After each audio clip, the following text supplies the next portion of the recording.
Welcome to the Happy Homeschooler Podcast, a digital support group for everyone interested in a learning lifestyle. I'm your host, Holly. I'm your co-host, Melody. Today we're going to continue our How to Teach series. Last time we spoke about how to teach math, and today we're going to focus on how to teach kids to read. But first, Melody, what have you been up to since we last chatted? Oh, well, we just celebrated the 4th of July, so we had a lot of extra things going on at that time, and I guess the main thing I've been doing is fulfilling some crochet orders. I popped some little things up at my craft snowball and generated some orders, and so that was fun. It's just been a really pleasant way to spend some downtime. I always like doing those things. How about you? What have you been up to? Well, actually, I'm trying to get my head wrapped around the fact that it's summer and we only have about 6 or 7 weeks until we go back to school. So we've been lining up a lot of fun activities to do with our friends. And this coming weekend, we're going to go see a production of a musical called Seussical. And it has some elements of Dr. Seuss in it. Fun, yes. Yeah, and it's free. And we've been going to some outdoor concerts and just looking for any kind of fun things we can do that are low or no cost, and trying to enjoy the season. And it's been cooler here than it normally is for Central Texas. So we've been outside as much as we can be in the middle of all the rain that we don't normally have. It's been so different with the rain, but it's been nice to have cooler weather. I don't love the mosquitoes, but Right. We have enjoyed sitting on the porch and listening to the rain. And the other day, as we were sitting there, we saw like there was a gully of water going down, and here came a balloon floating. I can't believe it didn't pop, floating down the curb all the way down the street. And I'm sure it was from, 4th of July celebrations, but I don't know if we're easily entertained, but that was really funny watching it float down the road. So we've enjoyed, we enjoy spending time outside when it's a little bit cooler. Been nice. I saw that you are doing some calligraphy. Oh, I am. I forgot to mention that. I thought it would be fun. I've always enjoyed calligraphy and have been curious about brush pens. My daughter's an artist and has used some, and I decided to take some of my own good advice about mother culture and learn something new and do something a little bit challenging for myself. I'm having fun. We'll see. We'll see what it ends up looking like. But, try new things. That's always good. Just exercise some different part of your brain. And the hard part is stopping to do that because there are so many other, we're busy, and just to carve out a little few moments to stop and practice. I can understand that. I haven't painted any watercolors. And I decided that this coming weekend, I'm going to take some time. We've had birthday parties and things to go to also. Lots of things going on. But I'm going to take some time to do some watercolors for myself this weekend. But yeah, it is hard as a busy parent to make time. And, when you're teaching and doing all those other things, you kind of put yourself on the back burner. Everybody knows that reading is important, and it seems to cause some stress, doesn't it, Melody? Yes, it does. Different kinds of stress at different ages. If you've got a little one, you're stressed out because you want to do it right or teach them how to read, or maybe your child is older and they're not reading well, and so people get stressed then. Or if you have someone in high school and maybe they're challenged by some of that comprehending higher levels of reading, that can be a cause of stress too. But we don't have to stress too much. There's really we have good ways to approach reading at all levels. That's true. And I know that parents feel a lot of stress because they feel like if they don't get their kid to read, that their kid will never succeed in life. However, most children have signs when they're ready to read. And if you look at the child and cue into those reading readiness signs, you're going to get a great reader.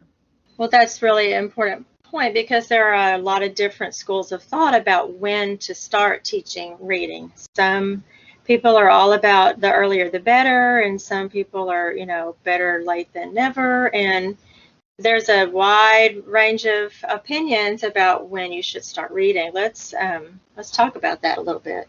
Yeah, so I have several friends who are public school teachers. One was a pre-K teacher, one was a kindergarten teacher, one was a third grade teacher, and they all had plenty of things to tell me about reading and what they were expected to do. It seems like every year the emphasis on teaching reading moves a grade earlier. So I remember when I was a child, we were really learning to read probably in first grade. And then it seemed to shift to kindergarten. And then my friend who's a pre-K teacher told me that they were expecting her to be teaching her pre-K students to read, which really can be a problem because many children who are pre-K, that's 4 years old, or 5-year-old kids who didn't make the cutoff for kinder, they're not ready to read. So that's really causing a lot of stress for the teacher and the student in the public schools. Right, because then everybody's having to do the same thing. But if you're home and you have a child, some children are naturally earlier readers. And so then you have the flexibility when your child is ready to start. And if they're not ready, wait. Oh, yeah. So if you're teaching a single student or a couple students at home, you've got much more latitude on when you're going to do this reading than you would in the public school. Public schools have their own scope and sequence and agenda, and those teachers have to follow it and try to get the kids, to come along. That's very stressful, but at home you can wait. I had the spectrum. I had my youngest daughter who was ready to read at age 4. I was trying to teach her brother, who's 2.5 years older, and she said, "Can I try that?" And I was like, "Oh, you're so cute. Sure." And she did all the blends and my mouth fell open and I thought, oh man, she's not even on my lesson plan for that. And then her brother, who was 6.5 at the time, he didn't actually learn to read until he was nearly 11. So fortunately for him, he wasn't in a school where people his age were reading, and he wasn't in the Bluebird reading group or whatever they all have names, so the delayed readers are in their own group. He didn't feel super bad about himself that he wasn't reading because he was kind of mad that his little sister was reading. Probably. He did yell one time for her to get out of his school because he didn't want her doing what he was doing. But it wasn't totally awful for him. And so we had the opportunity to structure the lessons for their readiness. And that's the benefit of homeschooling. Oh, it's true. I had a friend once with twins, and they had that same thing going on where one of them was ready and one of them was not. And she was looking for ways to make sure they both felt good about where they were and didn't worry about where somebody else was. But there are a lot of things that we talked about, what to watch for. How do you know if they're ready? And one of the main things is if your children are asking about words and letters like your daughter did, can I try that? Or if they're starting to attempt to, like, they know that those represent sounds and they're trying to sound things out, and or reading their favorite book that they've memorized, but they're just reading and reading all the time. And so you watch for those little signs and signals that tell you they're ready. Right. And oftentimes that's accompanied by them wanting to write things like their name or their pet's name or, things like that. And that's when you can tell that their brain is ready to start understanding that these letters have sounds specific to the letters. And when you put them together, you make words. And until they have those signs, it's really trying to roll a boulder uphill. Although there are these schools of thought, teach your baby to read, which I always thought, man, I just like to teach my baby to use the potty, but or the other school of thought, which is, hey, when they're ready, they'll read. And that actually does happen in a majority of cases when you're not dealing with, learning challenges. And I know that another one of those things to watch for is when they can recognize their name on something, or the name of a store when they go by. They're just starting to connect that and be aware that print has meaning, and they want to know more. And there are things that we can do to make sure that they're interested in learning language and reading. We always had, books we read all the time. And so reading was something everybody wanted to do. We enjoyed our reading time. We always had magnets on the refrigerator, and they were messing with them. And here, Mom, read this. And it's something like the little alphabet magnets. Yes. Yeah, impossible to read so words fun. that we're sounding out, but they're catching on with the way that we play with letters and words, that this is something we like and have fun with. Right. And you can play real casual games with your kids at that age too, where you can say, do you know what's the sound in the word cat? And they go, k, k, k. What's the sound in the word boy? B, b, b. All of that, builds into teaching them to read. Now, I remember when I was teaching my youngest son to read a few years ago. He's actually quite a good reader now. But my husband was very disconcerted that I wasn't teaching him the alphabet in order, because the reading program we were using introduced the letter sounds in a different way. But, teaching them these things doesn't always go the way you think it's going to go. But eventually it all ties together and you have a reader. It's true. And I know when I first started, I didn't even use a curriculum. I came to homeschooling on the heels of teaching kindergarten, and so I just had a lot of those kinds of ideas floating around in my brain. I mean, I did pick up Ruth Beachuk's book of Home Start in Reading, and one of the things that she recommended was starting with the letters of their name, or starting with just 3 or 4 letters and learning how to swap out the initial consonant, or swap out the vowel, or swap out the ending consonant. I mean, we just kind of played with it as we went. It wasn't very structured in the beginning, but as time went on, I did decide that it was helpful to have a curriculum that had it laid out for me, so I could just, I had more children then. I didn't want to have to figure out where we were, and I could just keep on going. But yeah, we don't have to teach it in order, and we don't have to do it in a lockstep, especially when your children go off on some interest and they want to know all there is to know about a certain thing. You just follow them. These are the things they want to sound out, and we just ran with it and had a lot of fun. It's putting together pieces of a puzzle. When you open up a box with a puzzle, it doesn't always have, this little linear timeline, but eventually you put it together. And reading can be like that, especially if you have a kid that all of a sudden they're ready to read, and they've gotten a hold of some information. Then you kind of have to kind of fit what you're teaching around what they've already learned. And you see kids learning to read from looking at logos and things too. Like they know that those yellow M's mean McDonald's, or and any number of those things where you realize that they're kind of pre-reading. Another important part of teaching your kids to read isn't actually directly teaching them to read, but it's reading to them. Exactly. I think reading aloud is one of the most important things that we can do, because that develops the why. Why do we want to be able to decode these letters so that we can read books? And I remember my youngest daughter, when she was wanting to know how to read, after the first day, she's like, I want to read books. She just learning to read the sounds of letters. Like, yeah, but I want to read books.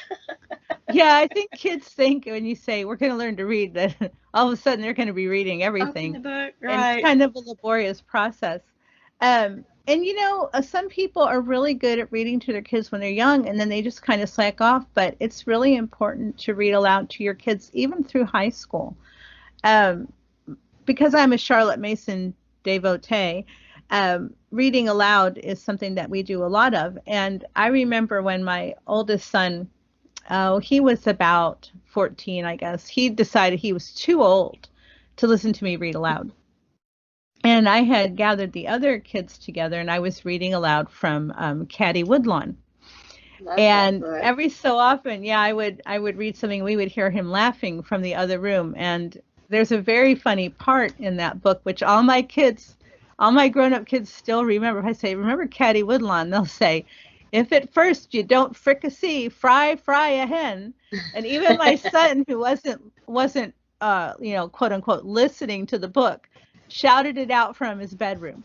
So even if your high school kids act like they don't want you to read aloud to them, find reasons to do it. It's really important.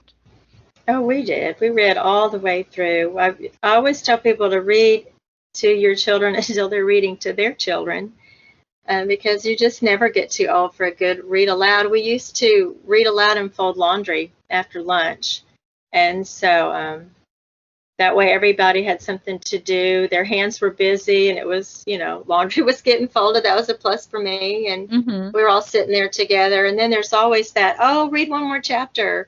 It's like, no. Sometimes we would.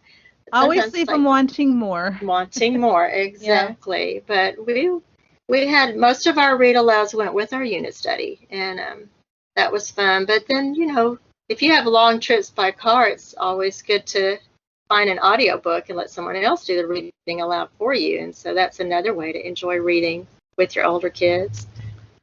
Yeah, I've been doing that with Liam this summer. So part of his requirement in the summer is that he has to read for 20 minutes a day. And he is not super fond of reading. He likes to read things, but he's not fond of being told to read. So we have gone to the library and picked out some audiobooks and gotten also the print book. And he is following along in the print book while he's listening to the audiobook. Oh, that's really good. I know sometimes we forget that there are different levels, and until they get to that independent level, when they're still at that instructional level, it's not like when we think, oh, I'm going to sit down and read for 20 minutes. It's not that easy for them yet. So right, it's a lot of work for them. It's a good idea to have that audiobook to read along with it. Mm-hmm. Yeah, we did Charlotte's Web last week, and this week we're going to do The Secret Garden, which is on the list of additional free reading that is suggested for Charlotte Mason. And I thought, well, this is great. And here's the other thing with the audiobook, he will do extra, which I think is very amusing. So he went through Charlotte's Web quite fast, but if I'd had him just reading the chapters, he would probably still be trying to read it. But he really enjoyed the audiobook. And when I said, let's get an audiobook again this week, he was very enthusiastic. So that's the other thing, is that you really want to create an enthusiasm in your kids for reading. You can be tricky too. I used to get books out of the library that I wanted my kids to read, but I didn't tell them to read them, and I left them out like on the coffee table. Just leave them laying around. Leave them lying around, and then they would read the book and tell me, oh, I read such and thus, and I feigned surprise. Oh, you did? Oh, well, tell me about that. Oh, clever mom. Lazy homeschooling. That's clever. But we did the same sort of thing. Or we would start reading, and then maybe things got busy and we didn't finish, and lo and behold, they would pick it up and finish it on their own. But That's really satisfying. It is, and I wanted my children to have reading as a pastime that they could enjoy throughout their life. And so that's why we want to really wet the whistle we really want to have reading be something we look forward to. We're going to take a short break to hear a word from our sponsor. When we get back, we'll discuss more ways to make reading enjoyable for parent and child. It's nearly Halloween, and that means the year is almost over. For parents of high school seniors, there's only one semester left until graduation. It can be scary, but there's no need to fear. Transcript Maker is an online service that allows you to create professional high school transcripts from the comfort of your own home. For those who find math spooky, Transcript Maker will calculate your GPA for you. Are you on the run from a zombie horde? Transcript Maker keeps your transcript in the cloud in case you need to edit or access on the go. There's no tricks. Transcript Maker even offers a 14-day free trial, so you can test it out a spell and see what you think. And here's a treat. Listeners of the Happy Homeschooler Podcast can save 20% off their subscription with our exclusive coupon code HAPPY. That's HAPPY in all caps. Using Transcript Maker is easier than finding a good Halloween costume. Transcript Maker. Simply better transcripts. Welcome back to the podcast. In the first half, we talked about the signs of reading readiness, when to teach reading, and the importance of reading to your kids. But as we all know, sometimes kids don't want to read. Isn't that right, Melody? That's true. And when that happens, then our job is to figure out what the roadblock is and what is the cause of the resistance. Yeah, sometimes it's physical issues with children's sight. My youngest daughter was very farsighted. We didn't realize this. And she actually got her first pair of glasses at the age of 6. And I'm amazed that she did learn to read as early as she did. She was very she's determined. the one that learned early. She's the one that right? learned at 4. Mm-hmm. Interesting. Well, I had a daughter with vision problems too. She had astigmatism in both eyes, and we were not aware. And so we noticed, when you're a mom, you notice things about your children. She was squinting at things, and it took her in but it was causing those letters to flip and reverse or transpose. And so there was a little bit of a struggle. She was fine at the beginning when the print is large and dark and bold, but when, like between 3rd and 4th grade, where it starts to lighten up in smaller print, she began to have difficulty. So I knew she could read, and we had to figure out, what the problem was. And then I knew of a child who had a hearing issue.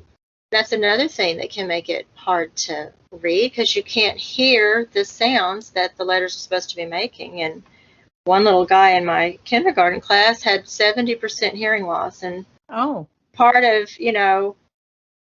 his behaviors in the classroom were cues to what was going on. But I was amazed that he had done as well as he had with the hearing loss. So physical issues are really like one of the first things to check if someone is resisting or reluctant to read. Right. And then we also run into learning issues like dyslexia or ADD. And we had an episode about talking a little bit about dyslexia and how one of the ways you can get a hint if your child may be dyslexic is that they can't rhyme. So if your child is having trouble reading and they don't really get rhyming, they may be dyslexic. And kids with ADD, sometimes they just can't focus very well on what you're trying to teach them. So if your child is getting to the age where, they're not reading maybe by 10, 11, you probably want to have some, assessments done. My middle son, he struggled with reading, and he is on the autism spectrum, and he didn't learn to read until he was almost 11. And so right about the time when I began thinking, well, we're going to have to go get some assessment, all of a sudden he went from reading words to short sentences to paragraphs, and it was amazing. And everything came together, and he was finally ready. So it's okay to delay for a while, but you also want to keep an eye on it. And if they're not making any progress, it could be some learning issues at play there, causing them to not want to read. That's true. And I've had people wondering what they should do while they're waiting for that readiness and everything to come together and click in. And one of those main things that you keep doing is reading aloud. And so the level of the books you're reading is going to go up with their age and their grade level. But you keep that love of reading alive, and you don't you don't keep beating a dead horse and working on things that they're obviously not quite ready to learn. You just keep reading out loud to them.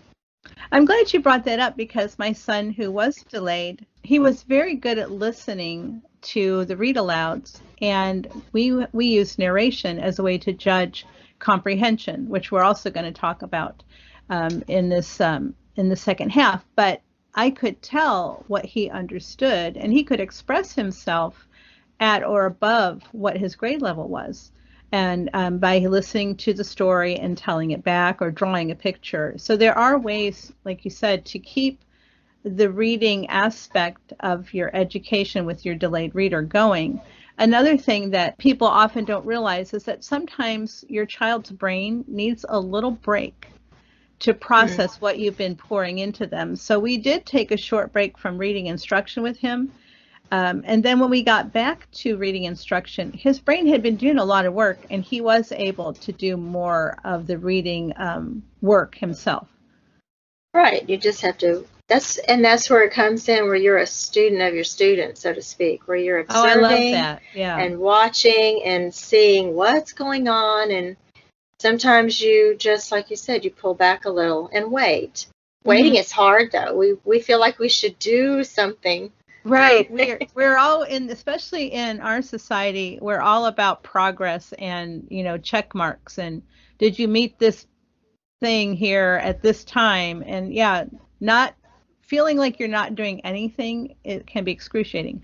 But like you said, if we keep on reading to our children, even while maybe they are not actively doing the reading themselves, we are creating progress. We are. And we mentioned once before about how hands-on activities are preparing the brain for reading, and that's another thing. Like I had one of my middle son, my youngest son, very hands-on, very wiggly, he doesn't have ADD, but he's just a wiggly, kinesthetic person. And so there were times where the better thing to do was to go and do something with movement outside, climbing trees, other things. We did other things. He was still plodding along, learning to read, and anytime we added some kind of a physical aspect to it, he progressed more quickly. But the reading aloud to that little one was kind of challenging for me because he was so wiggly, and he's the one that had to sit like to the side or like out of my peripheral vision so he could roll around on the floor or swing something back and forth. And we did things like play with Legos, or I mentioned folding towels, but not always. But that little guy, and for all of the movement, if he was moving, his ears were open and things were going in. If he had to be still, that's all he could do. So he was took all over the there. Concentration. Yes, all of it. Right. Right. So we did a lot of, allowed for that movement. That's the way he learned, and we just incorporated that in. But yes, he had to sit where I couldn't be distracted by all the wiggling that was going over there. It's kind of funny now, but then if we had narration or telling back, he just knew everything, that he could narrate that whole story. So I knew it was working.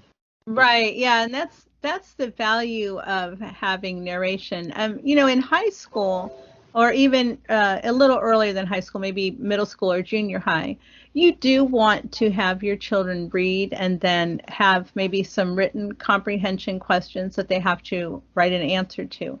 But for younger children, narration is valuable, and it can help you to know whether or not they were able to follow the story. And can they tell the story back in a sequential order? What happened at the beginning, the middle, the end? Can they give you information about what a character did? That helps you to know if they really did pay attention. It's true, and that's the other part of reading aloud, where you can discuss a character and their motivations, or why do you think they did that, and do we know anybody like that, and have you ever been in that situation? All of those are things. Just discussing a good story helps those books come alive, and like we all have those books that are good old friends that we don't mind reading again because they're just full of people that we really enjoyed spending time with. And that's the difference between the books we read to our kids and the books that they may choose to read for themselves. So we're going to be reading things at or above their grade level, exposing them to great ideas, to concepts, to situations. A lot of times parents are really dismayed when they work so hard to bring great literature to their kids and then their son's reading Captain Underpants. But really, that's okay. Kids are often going to read things at a lower comprehension level or a lower grade level than what we're working with them on academically. Right, and we want that. Yeah, we want them to be able to find pleasurable reading for themselves, even if it's not necessarily what we would deem as quality literature.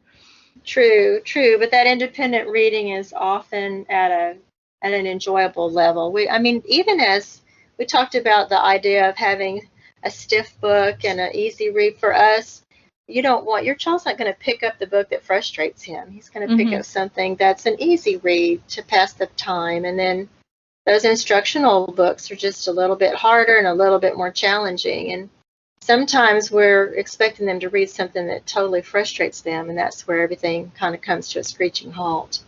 Right. And if they start to associate reading with frustration, that's the opposite of what we're trying to achieve. Right. We don't want to do that. So we want those books, those fun books that they read. Or not too long ago, my grandchildren were over and they were playing The Legend of Zelda. And so there's quite a bit of reading in there. And the little ones had to run get an older cousin to come because it was going too fast to come and, read the clue and where am I supposed to go. And I was just watching all that going on and thinking, oh, look at that. They need to read. They want to read, mostly so they can be, self-sufficient on this game. But reading is important, had value, so they could get to the next level. My youngest son also had been working hard to improve his reading so he could play The Legend of Zelda with his brother. And his brother kept saying, yeah, you're not old enough to do it yet because you're not reading well enough. And boy, it was a happy day when he was finally able to get into that game and play it because his reading had improved so much. And that's the whole purpose of reading, right? Is that we want to learn to read so we can read to learn. So we can use reading as a key to unlock a door, whatever that door may be. Now, my middle son, he's not a great reader of literature, but he reads a lot of technical things. He likes to build computers, and he reads lots of instructional and technical things. That's what makes him happy. And then my oldest son, he is a great reader of fiction, and he plows through books so fast, and that's what makes him happy. And I'm just thrilled I got to be a part of it. And that's the best part, I think, of being a home educator is teaching your children to read and then seeing them read. Oh my gosh, that's just the gift that keeps on giving. Oh, it's true. And then it's so fun when you've read the same books and you can discuss them, or you end up with a lot of inside jokes with the family where somebody will say a phrase from a book and it just, sums up a situation and everybody knows what you're talking about. Yes, that is just the best. I don't know. I still just get so thrilled anytime those kinds of things pop up, because a lot of people, if their children attend public school, they haven't gotten to have the fun of being in on that. They've gotten to see their children, become readers, and that's exciting and it's satisfying. But when you were part of the person who helped to decode all that for your child, man, that is just some satisfaction that you never get over. Oh, it's true. I love that. It was one of those, that's one of the highlights, definitely one of the highlights. And then, going to the library and bringing home the piles and piles of books and seeing what they go and choose. And like you, I had a son who was always over there with the books of information, bringing home like everything the library had on a certain topic, or somebody else is into fiction and reading their way through a whole series. Just really fun to get to know your kids and their interests by what they choose to read on their own. Exactly. Reading is the key to so many things. And we were talking about reading comprehension, and especially in high school, it's really key that your children practice their reading comprehension skills, particularly if they're planning to go to college. When they take the ACT or the SAT, both of those tests will have reading comprehension and reading components. And so, we don't stop working on teaching reading once our children are reading. It's a whole process from kindergarten all the way through college, where reading is key to the success they're looking to achieve later in life. What resources have you used for your high school students, Melody, for reading comprehension? We had some guides that went with some of the books, but most of our reading comprehension was through discussion and narration. And I had some questions, like after this reading, questions that we asked, and so most of it was discussion. But recently I was working with some high schoolers who were preparing for the SAT, and we were working through the online test practices that are available. And those reading comprehension sections are pretty sturdy, pretty stiff reading, and I found them challenging. I was like, okay, I'm glad I have the answer key because I can read and figure out my answer and see if I was right. But if your child is headed that way, you definitely want to practice that comprehension with them. Some of the things that the questions are pulling out are not necessarily what you would expect. That's for sure. And we'll have some links for the SAT and ACT reading in the show notes. Now, when we talk about teaching kids to read, what were some of your favorite reading resources for beginning to teach kids? Teaching beginning readers, I mean. Oh, teaching beginning readers. Mm-hmm. Okay. Well, Ruth Beachuk was one of my favorites, and she had a little pamphlet, like a home start in reading and a strong start in language and a good start in math, I think. But I loved the simplicity of her ideas in a home start in reading, because we could do it with things I had at home, and we started out with one letter and a vowel and another consonant and put those together, and just that whole walking you through the steps in reading, pre-reading, getting them ready, not trying to rush blending. You can't rush blending. They just either they get it or they don't. There's something clicks in the brain, and how to just walk them through there. And so I did a lot of those kind of things with my kiddos. And then there's a book, Games for Reading by Peggy K, which I also liked, because she talked about games that you could play to help reinforce what they were learning. And those were games are really important because kids want to play games. And so that's a really good way, especially to teach someone who maybe is acting like they don't want to learn. You can just trick them along with a game. Talking about Ruth Beachuk, I just want to say I've got those same books in front of me, the Home Start in Reading and the Strong Start in Language. Those are intended for kinder to third grade. She also had a book called You Can Teach Your Child Successfully, which was for grades 4 through 8. But when you were talking about blending, so, we start off teaching kids with single consonant words like cat and dog. But blending would be when you put two consonants together, like the word blend has BL. And yeah, that's a skill that kids don't have right away. And so the book, A Home Start in Reading, talks about how to do that. Right. And even also just so that they're not calling the sound of each letter, like k, at, but the ability to draw those sounds out and connect them together so that you end up with cat instead of k-at. Right. And I think that one book that's really helpful for that is Teach Your Child to Read in 100 Easy Lessons. Because from the beginning, that one will have kiddos like say it slowly, and then you try to say it fast. And so it kind of walks children through that blending stage. They still don't necessarily get it until they get it, but between all of those approaches out there, as long as you keep exposing them to how to do it, at some point it does click, and then they can recognize those words without sounding out each letter. And also just telling them, if you know that word is cat, you can just go ahead and say cat. You don't have to say cat. And it's interesting because I've used several different programs, and all of them are phonics based, which I think that's just the best way to teach reading. But it's interesting because some of them will teach like at. You learn that sound, and then you put the letter in front of it. At, bat, cat, sat. And some of them teach in another way, but they all get to the same point. And so don't stress out too much about which phonics program you get. I used Urbach when I was teaching my first my first 3 kids to read. And then I used Sing, Spell, Read, and Write for my 4th kid. And now for my youngest child, I'm using Phonics Pathways.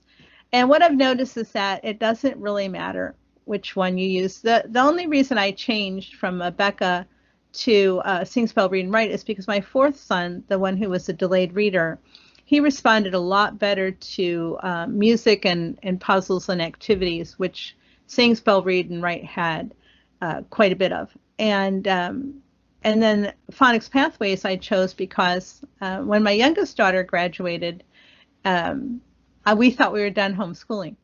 And then surprise, we started up again. We had our 6th little guy come along, and I didn't have the money to spend on Urbach, and I had gone to a bookstore, and they had Phonics Pathways for about $8. And since I'd already taught 5 people to read, I felt pretty sure I could could do use it. this book. Yeah, Yeah. and so yeah, I've used a lot of different programs, and they're all going to be satisfactory. It just has to do a lot with how your kid learns. And Mm-hmm. so if one isn't working very well, you might try another one or borrow one from a friend, and see if you have a better fit. I really do like that phonics approach. I know there's still some people that make a case for just sight reading, but our language is a symbol and a sound relationship, and so if you don't have the tools and you come up to a word you haven't memorized yet, you really don't have a place to start. So I really Right. like you going at it that way. And then we even used the Writing Road for Reading to learn spelling, which is also connected to the sounds. And Mm-hmm. that program was a little bit stiff, and I didn't use it exactly as it was written, but it worked well for us, at least the way that we modified it. Sure. And I think there are some that are a little more parent friendly out there now. That's true. Another thing, most every phonics program I've used has incorporated into it are sight words, because we just have some words that you can't do anything other than memorize them. When my oldest daughter was in public school, they were doing whole language learning, which I call whole guess learning, because Yes, it yes, seemed it to be a is. lot of Yes. letting the kids just try to guess what the words meant. When I took her out of public school at the end of first grade, I actually had to teach her to read all over again. She had some of the rudiments, but she did not have a strong phonics foundation.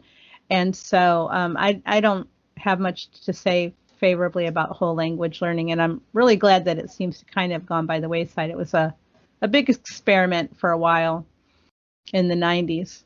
I had a brother in school at that time, and it was not a good idea for him. Yeah, I have to say I'm a big proponent of phonics, and you can find phonics programs at every price point. So there's one that should fit your budget and hopefully work well with you and your child's learning and teaching styles.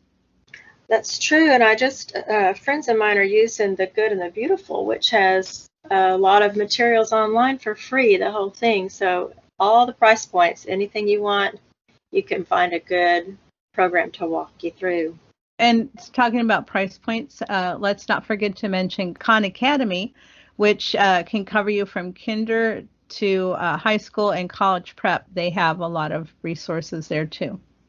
That's especially good to mention for college prep. I'm glad you said that. Yeah, they do have SAT prep on their site now too. So no reason not to get your kid as prepared as possible with such great resources out there. So here at the end of our podcast, we sometimes have a big question, and we've often looked around our homeschooling groups to see what people are talking about. What's the topic today, Melody? Well, a lot of people are starting to talk about co-ops for the fall, and they're wanting to know, how do I find a good co-op, and what does it require of me, and what is a co-op? And so I think it would be a good idea to talk about co-ops. That's a very good thing to talk about. And also, like this month and next month are crunch time for finding a co-op. A lot of homeschoolers start back to school mid-August or the end of August, and so it's very timely. What would you define a co-op as, Melody? Well, in our area, a co-op, what I think of a co-op is where a group of families come together and cooperatively teach each other's children. And so it's parent involvement. The parents are teaching the classes and assisting in the classes, and usually they're meeting in a church, or like there might be a meeting space in a library where and usually like one morning a week, and usually for us about 3 hours. So 3 classes. And then it takes a lot more organization than you might think to pull that off. But the kiddos really benefit from having those extra outside classes. Sometimes they're academic classes, and sometimes they're enrichment or for fun. And yes, co-ops are great fun, but you're right. They do require preparation and work on the parent part. We were involved in several co-ops, and in general, what we were expected was, as the parent, you would teach one class, you would assist another teacher in a class, and you would have an hour off for your own downtime. And we typically all ate lunch together. So our Friday morning co-op to prepare for it was, making lunches the night before and getting backpacks ready and making sure the kids had all the things they needed for their class. And that's wonderful to help homeschool children to understand what it is to be prepared to be in a classroom situation. We're homeschooling because we don't want all of those things, but it is good for our kids to have some experience with that, learning to, wait for somebody else to talk and to get things prepared ahead of time and to organize the materials. So co-ops are great fun. What people sometimes call a co-op is actually an enrichment academy. And that's where you drop your kid off and you pay a fee and other people teach your child and you don't have to be involved. So it's really important to know what it is you're looking for when you're asking the question on your homeschool support groups, because your answers will be very different based on whether you want a co-op or an enrichment academy. Exactly. And both of those fill a need in the community. I find a lot of people in the high school ages want someone else to teach their child chemistry or biology or do something with labs. And then at the other end of that, for a co-op situation, we usually had a PE class because our co-op ran just like yours. So it's an opportunity to have a PE class where you've got enough people to play certain games or things where you can have a group, where you need a group. I find that both of those, some people do both, some people do one or the other. It just depends on what season of life you're in for your family. But you make a good point to know what you're asking about. Not a park day and not a school, but something in between. Right. And what would you say are the hallmarks of a good co-op? That is a good question. I think that our favorite co-op situation or experience was really well organized. Some moms are just naturally gifted with organization and leadership skills. And this co-op had times, deadlines for signing up, deadlines for choosing your classes. We had a good class list for the teachers. Everyone was on the same page as far as what we wanted our kids to have at the end. We shared similar ideas, similar faith, similar beliefs, but overall, even though there was variety, the bottom line was that everybody was going to be gracious to one another. Certain things we just didn't talk about outside of co-op because it wasn't relevant to the teaching that was going on. And that co-op ran really well and is still running.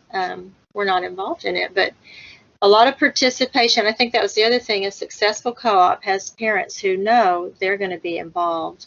And those moms are amazing, and dads. We had moms and dads teaching, and sometimes we had high school students or graduates come back and teach a class, and sometimes we had grandparents coming in to teach some classes. So it grew out of community, or else it became a community, one way or the other. It's kind of hard to tell. But that community had great connections and a really good environment. So it was very positive, and that's our favorite one. It was that's why I feel like that one was such a good co-op.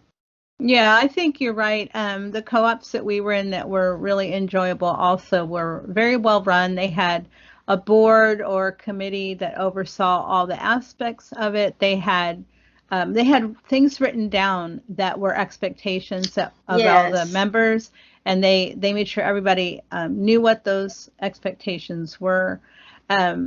So I think that, that's the kind of thing you're looking for. Now, if you are in a busy time of your life, maybe you've got some little kids, and then you've got some elementary school kids, a co-op might not be the best thing. I see a lot of people who have a kindergartner and they say, oh, and I have a toddler, and they're looking for a co-op. That might really cause you some stress. In that case, you might want to look for park days, low commitment activities, so that if, the baby needs a nap and you don't show up, it's not going to impact other people.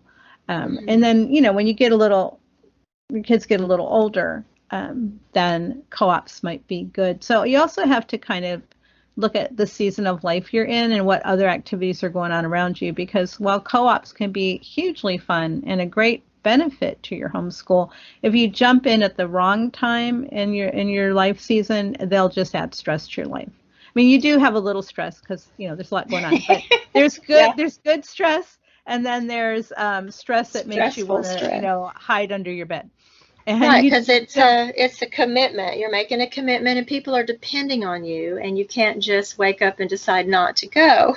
Right, or just wing it when you show up. Oh, we didn't prepare, and we don't know what we're going to do, but that's not going to go over well either. So I hope everybody can find a great co-op if that's what they're looking for.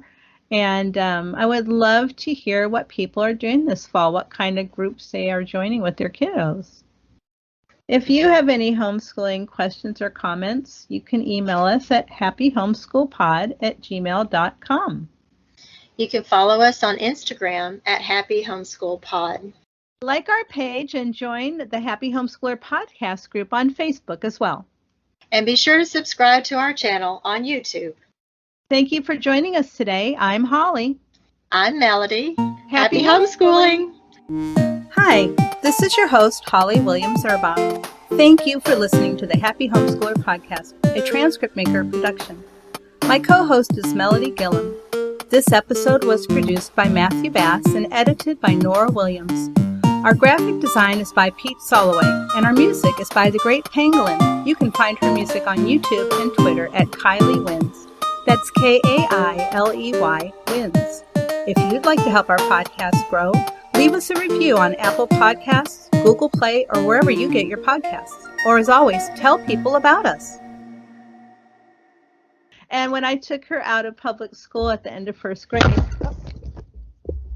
that was my microphone.